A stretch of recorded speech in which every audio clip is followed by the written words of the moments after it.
Hey guys, welcome back to my channel. Today we are doing a pumpkin recipe, and I know it's the middle of August, but I'm a lover of fall. It's my favorite season and I love pumpkin. And you know, you could start a little bit early. I'm already back to school teaching, so we're in the fall spirit a little bit early here in my household. This recipe is so simple. You guys are gonna love it. It's quick, it's easy, it has simple ingredients, it doesn't take that long to make, and it's delicious. So we are going to make the pumpkin pie squares from the Straight Up Foods cookbook by Kathy Fisher. I will have a link to this cookbook down in the description box below, but it is so easy. It's on page 182. I'll have all of the measurements written down in our description box. I hope you guys make this. It's really simple.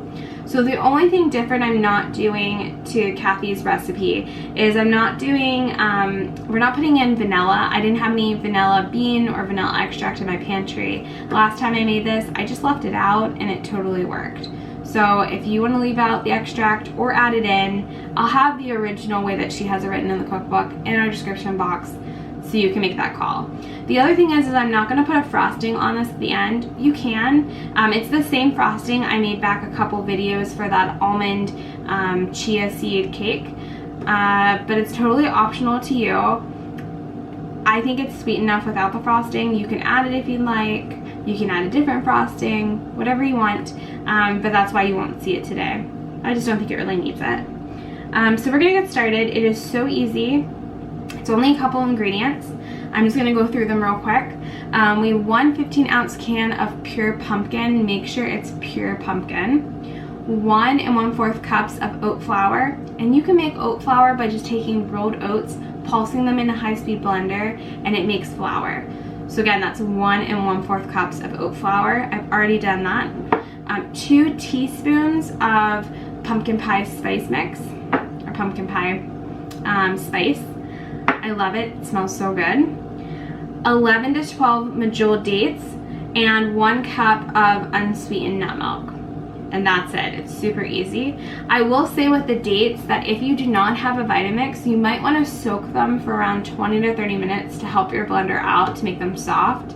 You can drain the water and then continue. Since I have a Vitamix, it is very lovely and I can just pulse it up. I don't have to do any waiting. It's super powerful.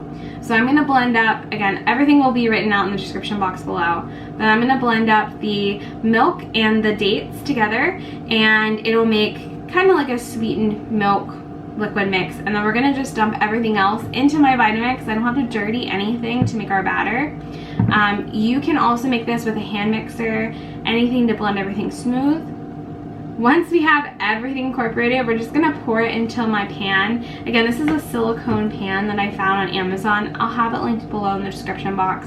I like it because it doesn't stick. It's really easy to clean. I don't have to use parchment paper, but you can always use parchment paper for this recipe. Either way is totally fine. And while you're doing all of this, you want to preheat your oven to 375 degrees. And I'm really excited to make these for you, but it's super easy, simple, clean ingredients that you guys are going to want to make this recipe all the time for fall. So first of all, I'm going to blend my nut milk and my dates together, and then I'll show you how we add everything else, but it's a piece of cake. Once you have your dates and nut milk already blended, you can go ahead and add your pumpkin and your pumpkin pie spice. I have that all ready to go. And I'm going to add the oat flour in last, little by little, but you pretty much just want to add in everything that can be more of a liquid, and we'll just add in that flour last. But it's really simple and you really can't mess this up if you do it a different way. As long as everything's well combined, it's going to turn out great. I love this recipe. It's just so simple. There's not a lot of cleanup if you do it all in your blender. You just want to make sure all the oat is really blended up well and it's ready to go. Also, this would make a really great pumpkin pie pudding. Just throwing it out there. The batter tastes delicious. So we're just going to go ahead and pour this into our pan. Evenly spread it out, and we're going to bake it for a half an hour. And I'll have all the measurements and missed anything in the description box below. I'm going to put it in just like she has it in the cookbook. But this is just such a simple recipe. Really easy if you're going to someone's house, you want to bring something. If you're just ready for some pumpkin. If you're looking for something for maybe Thanksgiving already, or just the fall, different ideas. This is always kind of a crowd pleaser. And I love anything that doesn't make my kitchen an entire mess since I cook all the time.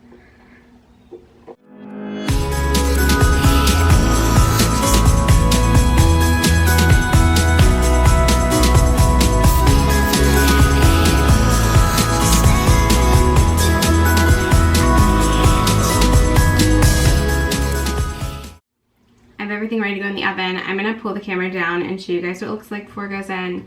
Wait a half an hour and then I'll show you guys after. We're gonna let it cool completely before we cut into squares, but it's so yummy. You guys are gonna love this. I'm gonna go do this. I'll see you guys back as soon as it's done.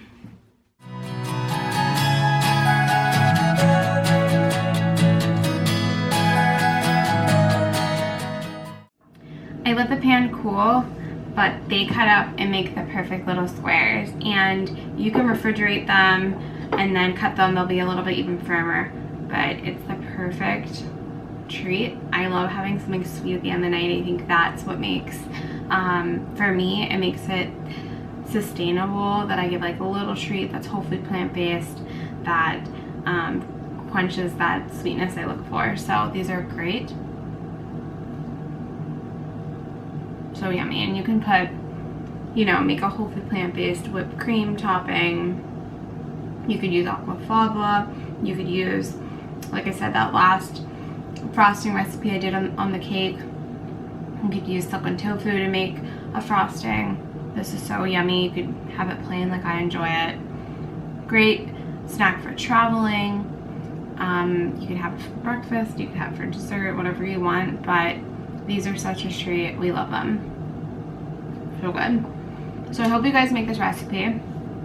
Leave me a comment if you are ready for some pumpkin recipes. Are you more of a fall person? Are you still enjoying summer? I'm like a mix between. I love the warm weather and being able to be outside a bunch, but I definitely love all the festivities in the fall.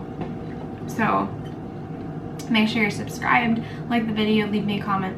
I will see you guys in the next one. I hope you guys make this. It's such a hit around our house. I'll see you guys in the next one. Thanks so much for watching. Bye.